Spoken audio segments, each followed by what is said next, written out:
नमस्कार आप सभी का और आप देख रहे हैं ENB न्यूज। मैं हूं आपके साथ सोनम गुरु। तो चलिए शुरुआत करते हैं आज के खास बुलेटिन की। अंकिता भंडारी हत्याकांड को लेकर आपको बता दें सीएम पुष्कर सिंह धामी ने कहा कि मामले में तीनों आरोपियों को गिरफ्तार करके जेल भेज दिया गया है। एक महिला IPS ऑफिसर की लीडरशिप में SIT स्पेशल टीम बनाई गई है और उस टीम ने कई महीनों तक लगातार काम किया है। हाई कोर्ट, सुप्रीम कोर्ट और डिस्ट्रिक्ट कोर्ट समेत सभी कोर्ट इसमें शामिल थे और इसे फाइनल करने के बाद जब फैसला आया तो इसमें 3 लोगों के नाम सामने आए थे। वे आज सलाखों के पीछे हैं। उन्हें उम्र कैद की सजा सुनाई गई है। सीएम धामी ने कहा कि अंकिता हत्याकांड मामले में कुछ लोग सिर्फ पॉलिटिक्स करना चाहते हैं, जिनके पास कोई मुद्दा नहीं है। वे बार बार उस बेटी की आत्मा को झकझोरने की कोशिश करते हैं। जब सरकार सब कुछ कर रही है तब एडमिनिस्ट्रेशन सब कुछ कर रहा है।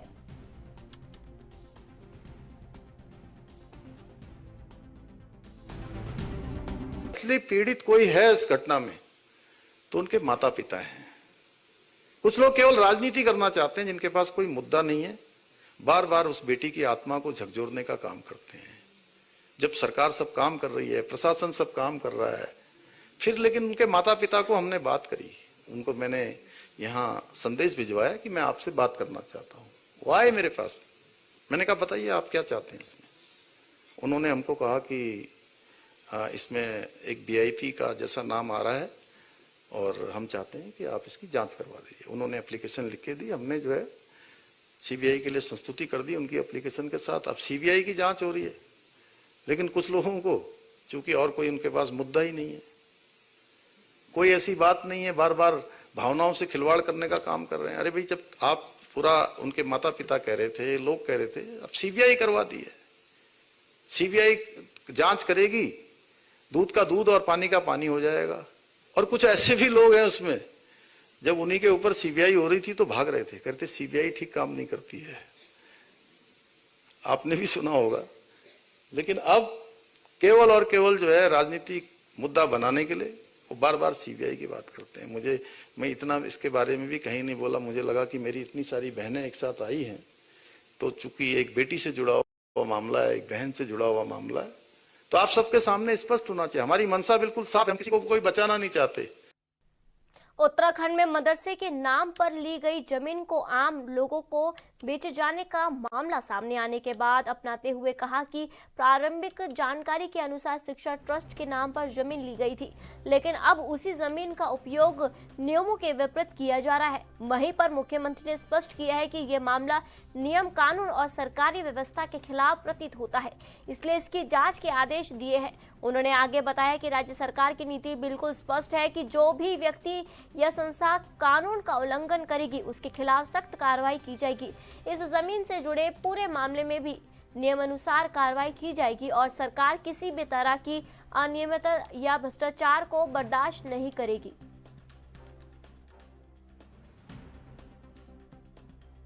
देखिए, ये प्रकरण बहुत गंभीर है और इसकी जांच के आदेश कर दिए हैं। और ये सारी जमीन जो है जिस प्रकार से बिना नियमों के, बिना जो हमारी व्यवस्था है उस व्यवस्था के आधार पर नहीं है, इसलिए जो सरकारी हमारी नीति है या जो हमारा पहले से स्पष्ट मानना है कि जो भी नियम कानून को तोड़ता है उसके खिलाफ कार्रवाई होती है। इस जमीन पर भी पूरी कार्रवाई होगी और ये सरकार में निहित करनी होगी तो ये सरकार में निहित करेगी।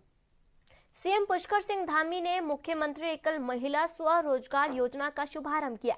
इस योजना का उद्देश्य राज्य की एकल महिलाओं को स्वरोजगार से जोड़कर आत्मनिर्भर बनाना है। योजना के तहत महिलाओं की परियोजना लागत पर 50 से 75% तक अनुदान दिया जाएगा। आपको मैं बता दूं, 21 से 50 वर्ष की आयु वाली अविवाहित, तलाकशुदा, विधवा, यहाँ तक कि ट्रांसजेंडर और एसिड पीड़ित महिलाएं पात्र है। शुरुआत में 2000 महिलाओं को लाभान्वित करने के लक्ष्य रखा गया था और विभिन्न जिलों से 484 महिलाओं का चयन किया गया। ये योजना महिलाओं को आर्थिक रूप से सशक्त बनाने में मदद करेगी।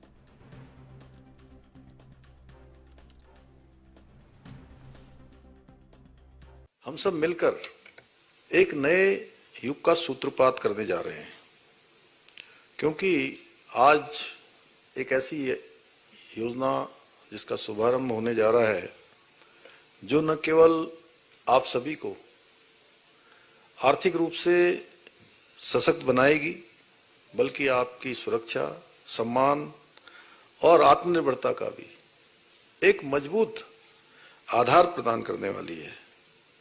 ये मेरे लिए अत्यंत हर्ष का विषय है कि आज इस मातृशक्ति को समर्पित मुख्यमंत्री एकल महिला स्वरोजगार योजना का आज शुभारंभ करने का आप सबके बीच में ये सौभाग्य प्राप्त हो रहा है। और आज हम केवल एक योजना को शुभारंभ नहीं कर रहे हैं, बल्कि हमारे प्रदेश की उन लाखों लाख महिलाओं के संघर्ष, उनके साहस, आत्मविश्वास को भी एक नई दिशा देने जा रहे हैं, जिन्होंने जीवन की विषम परिस्थितियों में कभी हार नहीं मानी। और सच में वैसे भी जो है, कई बार जो कठिन चुनौतियां होती हैं, कठिन अवसर होते हैं, वो हमारे लिए वो चुनौती, वो कठिन समय, जब हम साहस से काम लेते हैं, आत्मविश्वास से काम लेते हैं और अपने ऊपर भरोसा करते हैं और भगवान के ऊपर भरोसा करते हैं, तो वो सभी परिस्थितियां, स्थितियां, चुनौतियां, कठिन समय हमारे लिए एक अवसर बन जाता है, अपने को प्रूव करने का अवसर बन जाता है। और सच में आप सब लोगों ने अपने आप को प्रूव किया है, अपने को सिद्ध किया है, और सरकार आपके साथ खड़ी है। अल्मोड़ा में आयोजित प्रेस वार्ता में गणेश जोशी ने केंद्रीय बजट 2026-27 को राष्ट्र निर्माण का बजट बताया। उन्होंने कहा कि ये बजट कृषि, पशुपालन, पर्यटन और स्वास्थ्य जैसे मूल क्षेत्रों को सशक्त करेगा। मंत्री ने प्रधानमंत्री नरेंद्र मोदी और वित्त मंत्री निर्मला सीतारमण का आभार व्यक्त किया है। उन्होंने बताया कि राज्य में कृषि भूमि कम होने के बावजूद उत्पादन में लगभग 3 लाख मीट्रिक टन की वृद्धि हुई है। उच्च मूल्य फसलों को बढ़ावा देने के लिए विशेष प्रावधान किए गए हैं और 500 नए अमृत सरोवर विकसित कर उनमें मत्स्य उत्पादन बढ़ाया जाएगा। आपको मैं ये भी बता दूं, पर्यटन को रोजगार से जोड़ने चारधाम यात्रा और गंतव्य विवाह स्थलों के विकास पर भी जोर दिया जा रहा है। प्रदेश का आगामी बजट जन भावनाओं के अनुरूप तैयार किया जाएगा और छोटे शहरों के विकास को प्राथमिकता दी जाएगी।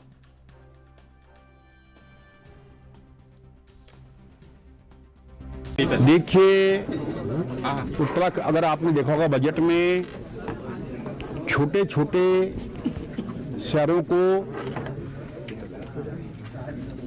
टूरिज्म में बढ़ावा देने की बात की गई है, और इसका सबसे ज्यादा फायदा उत्तराखंड को होने वाला है, क्योंकि आज भी सबसे ज्यादा उत्तराखंड में हमारी इनकम टूरिज्म से हो रही है।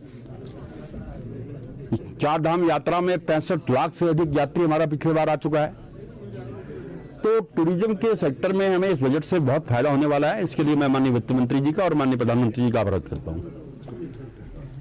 सर, उत्तराखंड के लिए क्या तैयार कर रहे हो आप? नई प्लानिंग, आपका बजट आने वाला ही है बजट सत्र में। देखिए, आने वाला बजट एक समावेशी बजट होगा, प्रदेश के सर्वांगीण विकास का बजट होगा। अभी इस पर हम लोगों की राय ले रहे हैं माननीय मुख्यमंत्री जी, और जन भावनाओं के बजट होगा।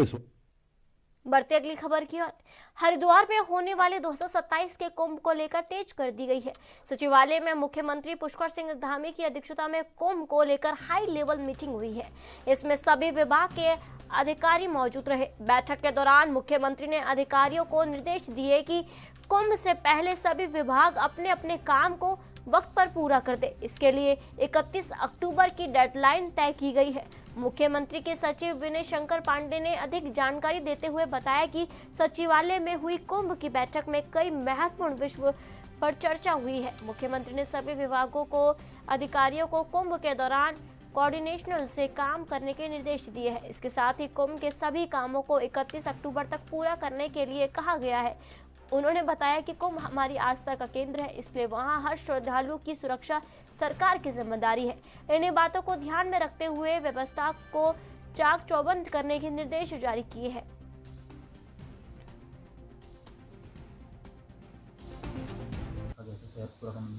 देखिए, कुंभ की तैयारियों को लेकर लगभग 6-7 महीने पहले से ही इसकी बैठकें शुरू हो गई थी और माननीय मुख्यमंत्री जी की अध्यक्षता में आज एक काफ़ी बड़ी बैठक हुई थी, जिसमें कुंभ क्षेत्र में आने वाले जो भी हमारे विधानसभा क्षेत्र हैं उनके सभी सम्मानित विधायकों को भी माननीय मुख्यमंत्री जी ने बुलाया था और मुख्य सचिव महोदय और सभी वरिष्ठ अधिकारियों की मौजूदगी में ये बैठक हुई थी।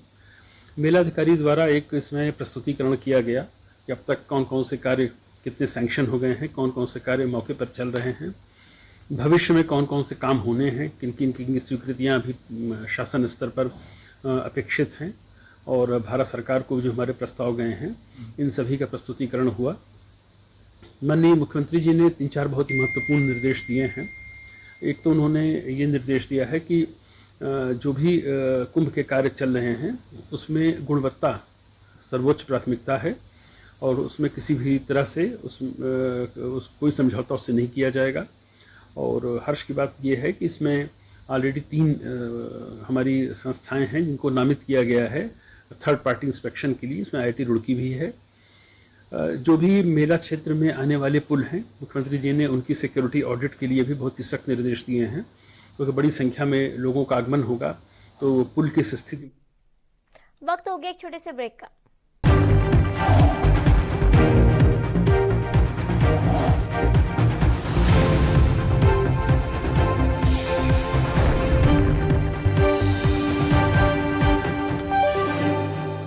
ब्रेक के बाद आप सभी का स्वागत है और आप देख रहे हैं ENB न्यूज। बढ़ते अगली खबर की ओर।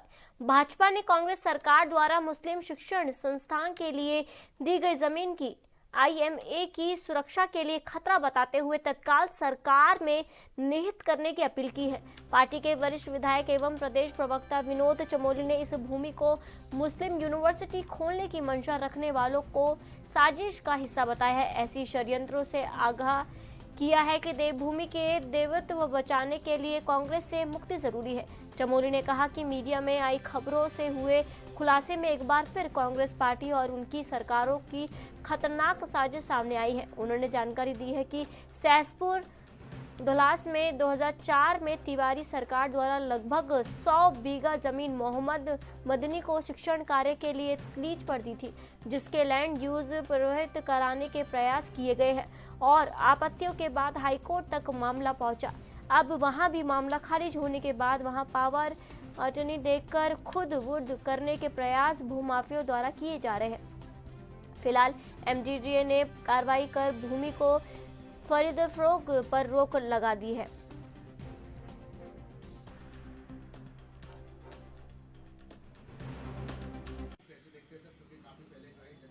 मुस्लिम यूनिवर्सिटी बनाने को लेकर ली गई थी। देखिए, जमीन खुर्द-बुर्द करना एक अलग विषय हो गया और किस लिए जमीन आवंटित की गई थी वो अलग विषय हो गया। वो ज़्यादा गंभीर है, क्योंकि जब पिछले 2022 के चुनाव में सहसपुर विधानसभा में मुस्लिम यूनिवर्सिटी के निर्माण को लेकर विषय उठा था और जिसको बार बार बाद में हरीश रावत जी ने डिनाई किया कि साहब ऐसा कोई विषय नहीं था, आज वो षड्यंत्र का पर्दाफाश हो गया है।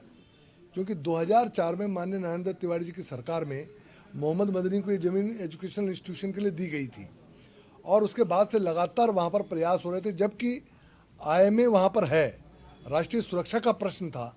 उसके विरोध के बावजूद कांग्रेस ने ज़मीन वहाँ अलॉट की थी। जब 2022 में विषय उठा तो हमारे भी ध्यान में आ रहा था कि आखिर ये यूनिवर्सिटी कैसे बन सकती है, कहाँ बन सकती है।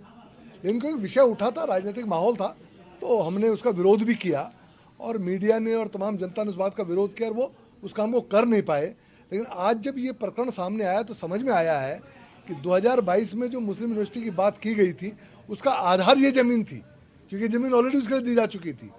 उसके बाद ये लोग यहाँ पर लैंड यूज चेंज के लिए गए, आपकी जानकारी में सारा हाई कोर्ट ने लैंड यूज चेंज करने से डिनाई कर दिया।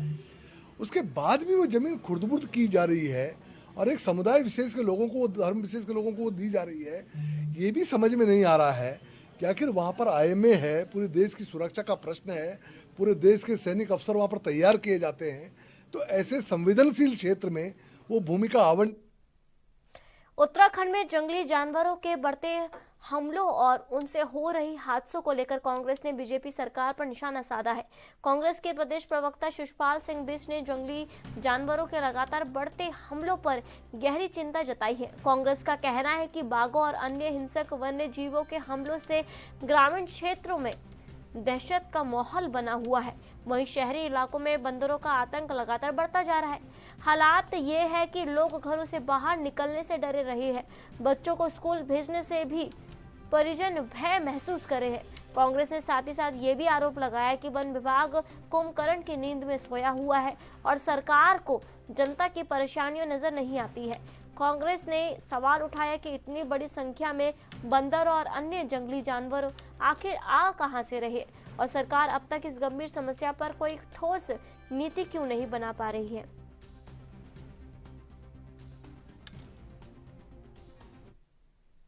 देहरादून नगर निगम के अंतर्गत धर्मपुर विधानसभा क्षेत्र के करांगी डंपिंग जोन को लेकर विवाद गहराता जा रहा है। कांग्रेस महिला प्रदेश अध्यक्ष ज्योति रौतेला ने आरोप लगाया कि ये डंपिंग जोन रिहायशी इलाके में होने से बच्चों, महिला और बुजुर्गों को भारी परेशानी हो रही है। उन्होंने बताया कि कूड़ा प्रोसेस करने वादा किया था, लेकिन रोजाना कूड़ा जमा हो रहा है और कूड़ा का पहाड़ खड़ा हो गया है। 4 महीने पहले मेयर और जिलाधिकारी से शिकायत करने के बावजूद कोई कार्रवाई नहीं हुई है। इसके विरोध में कांग्रेस कार्यकर्ताओं ने नगर निगम के खिलाफ प्रतीकात्मक धरना दिया है और स्वच्छ देहरादून के दावे को खोखला बताया है।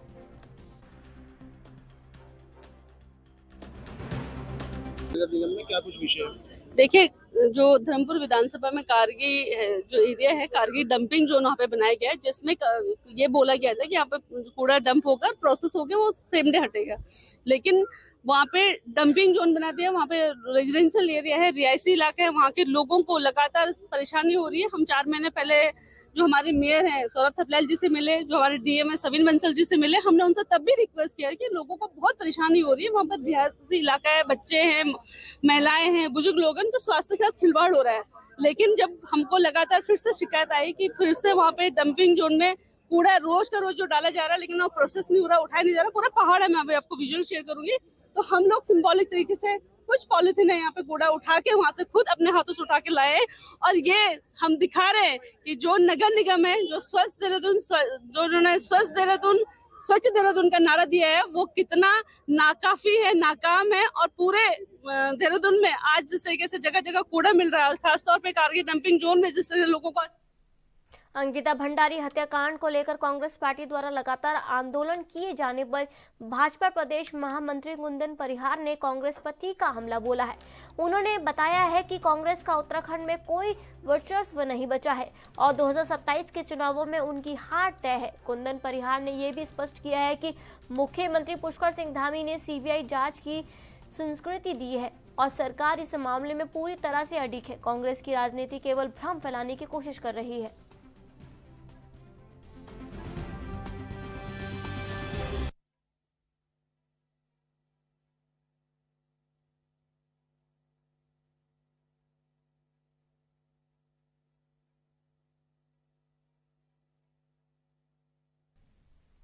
आगामी 14 फरवरी को भाजपा की कोर कमेटी के संबंध में विस्तार से चर्चा करते हुए भाजपा प्रदेश महामंत्री कुंदन परिहार ने बताया कि नई कार्यकारिणी बनने के बाद बैठकों के माध्यम से कई कार्यक्रम किए जाते हैं। उन्होंने आगे बताया कि जिसमें कोर कमेटी की बैठक भी मुख्य बिंदु है, जिसके चलते भाजपा के नवनियुक्त राष्ट्रीय अध्यक्ष नितिन नवीन के निर्देश के बाद प्रदेश में भी कोर कमेटी की बैठक होनी तय की गई है।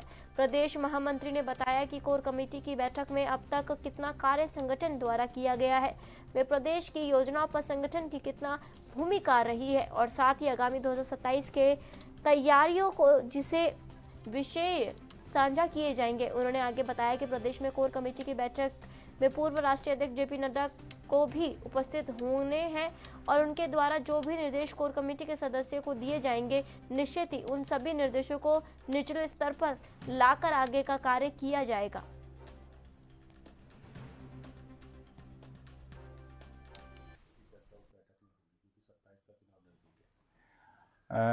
समय समय पर जब नई कार्यकारिणी बनती है तो निश्चित रूप से अनेक प्रकार की बैठकों का क्रम जारी होता है। तो इसी क्रम में कोर ग्रुप का बैठक होना भी एक महत्वपूर्ण बिंदु है। माननीय राष्ट्रीय अध्यक्ष जी की घोषणा के पश्चात पहली बार अपने प्रदेश में कोर ग्रुप की बैठक हो रही है।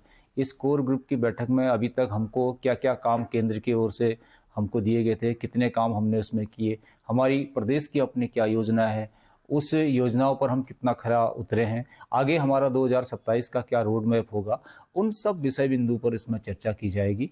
और जो भी करणीय कार्य होंगे आगे, तो उस सब को भी उसमें चर्चा होगी। और निश्चित रूप से जो माननीय पूर्व हमारे निवर्तमान राष्ट्रीय अध्यक्ष जगत प्रकाश नड्डा जी उसमें यहाँ पर 14 तारीख को आ रहे हैं, तो उनका जो हमारे वरिष्ठ लोग हैं उनका जो कोर ग्रुप है उन सबको पाथवी प्राप्त होगा। और जो भी उनके द्वारा दिशा निर्देशन होंगे, निश्चित रूप से हम उनको निचले स्तर पर ला करके कार्यकर्ताओं। फिलहाल आज के बुलेटिन में इतना ही और आप देखते रहिए ENB न्यूज़। नमस्कार।